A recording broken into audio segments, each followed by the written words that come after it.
Voilà la suite avec le frère Irénée. Et qu'il va une petite rectification. Il m'a dit que, comme j'ai mis dans la cassette, je crois que c'était chrétien et Kanak, ou Kanak et chrétien, un truc comme ça.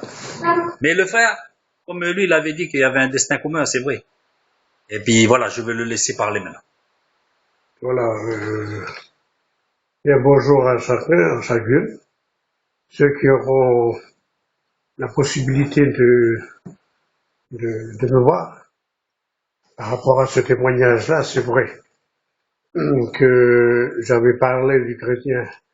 Et on a eu l'occasion de parler du chrétien kanak ou kanak chrétien, mais je vais au-delà du mot kanak. C'est un esprit d'ouverture aujourd'hui au niveau du destin commun. Parce que vu que j'ai des petits-enfants qui sont métissés, métis tahitiens, métis wallisiens, coutuniens, kanak, européens, chavanais. Et je pense qu'aujourd'hui, ce sont les différentes ethnies qui fait qu'aujourd'hui on compose ce pays.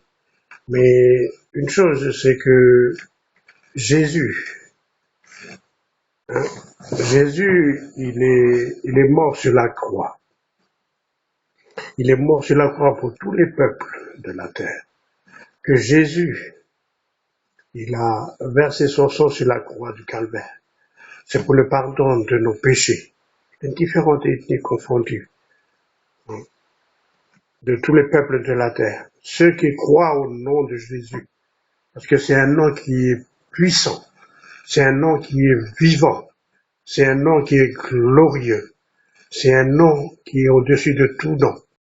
Il n'y a que seul Jésus qui a su combler nos cœurs, nos vies. Et aujourd'hui, nous prions pour les peuples de la terre. Nous prions pour toutes les ethnies de ce pays du Pacifique, ce qui veut dire paix, la paix du Pacifique, pour que nous puissions trouver une vie meilleure avec Jésus, malgré tous les problèmes, les difficultés que nous rencontrions ici.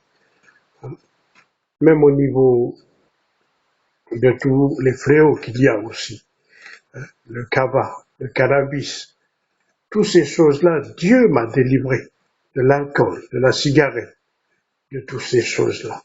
Ce sont toutes ces choses-là là, qui détruisent notre vie, qui détruisent nos peuples, Amen.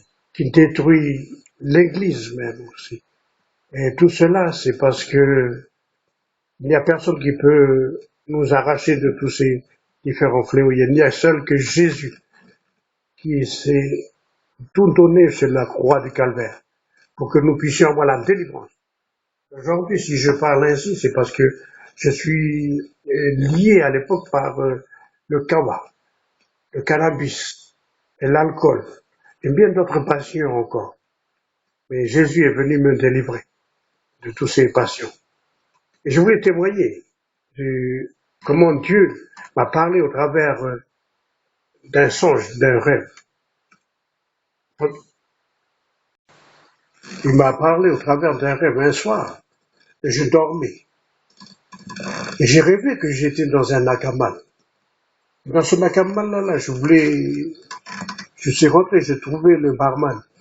Et le barman, il m'a tendu un sel de 200, un gros sel.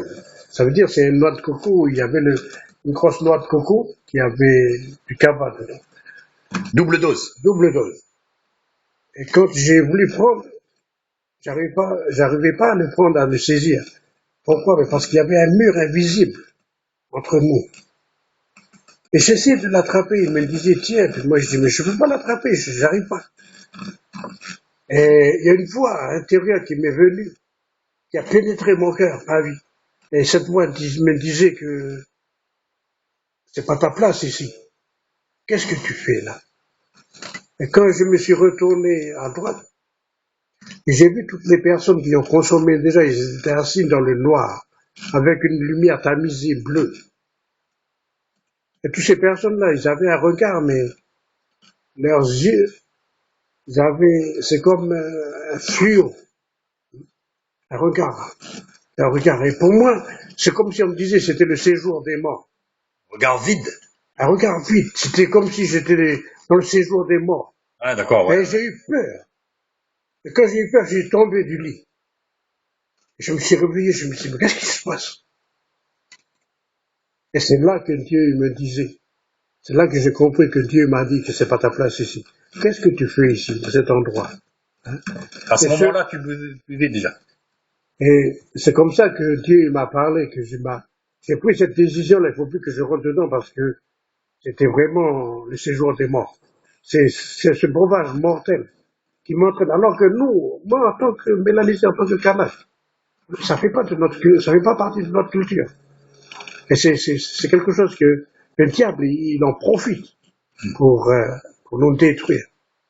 Et je préfère témoigner à toi, mon frère, ma soeur, hein, toi qui m'écoutes ou toi qui me vois. Hein, si tu bois du kava, je te mets en garde, tire-toi de là. C'est pour ton bien, c'est pour ton bonheur, c'est pour ta famille, tes enfants, pour que tu puisses vivre longtemps. Et je te demande simplement d'accepter Jésus. Si tu n'arrives pas, mais demande à Jésus, au nom de Jésus, de te délivrer. Si tu as besoin de quoi que ce soit, Amen. demande à des frères de prier pour toi. Yes. De prier au nom de Jésus pour que tu sois délivré. Voilà ma passion. Voilà ce que Dieu m'a délivré au travers de sa puissance. Gloire à Pour que Dieu. je puisse parler, témoigner de ça, de témoigner d'aujourd'hui. Voilà mon témoignage simplement. Merci, Que Dieu mon te frère. bénisse en retour. Amen. Amen. Merci, mon frère. Merci, frère aîné. Alléluia.